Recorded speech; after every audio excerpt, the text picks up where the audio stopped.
बँकांमधून आज ज्येष्ठ नागरिकांनाच जुन्या आणि 1000 आणि 500च्या नोटा ज्या आहेत त्या बदलून मिळतात। त्यामुळे राज्यभरामध्ये ठिकठिकाणी ज्येष्ठ नागरिक आता बँकांमध्ये गर्दी त्यांनी केली आहे। मुंबई, नागपूर, औरंगाबादमध्ये सुद्धा बँकांसमोर सकाळपासूनच गर्दी होती। गेल्या काही दिवसांपासून बँकांसमोरच्या लांब रांगांमुळे ज्येष्ठ नागरिकांचे हाल होत होते। त्यामुळे इंडियन बँक असोसिएशनने आजचा दिवस हा केवळ ज्येष्ठ नागरिकांसाठी राखीव होता।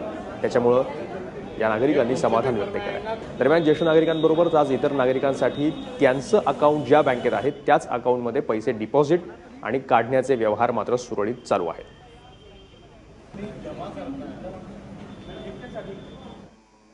ज्येष्ठ नागरिकांच्या काही प्रतिक्रिया आपण ऐकूयात।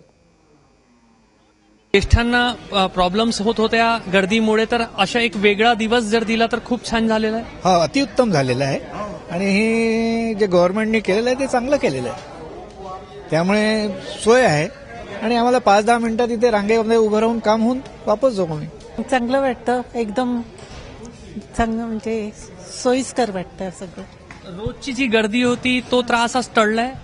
नाही, त्रास काही नाही वाटत आहे, चांगलं आहे सगळं। काल ज्याप्रमाणे सरकारनं डिक्लेअर केलेलं आहे त्याप्रमाणे आणि साधारणपणे 5000 रुपये देण्याची सुविधा केलेली आहे। ज्येष्ठ नागरिकांच्यासाठी आज फक्त 5000 रुपये देणार आहे। सर्वांच्यासाठीच 5000 आहे, पण ज्येष्ठ नागरिकांना व्यवस्थित सुविधा देण्याचं काम जनता बँक करते।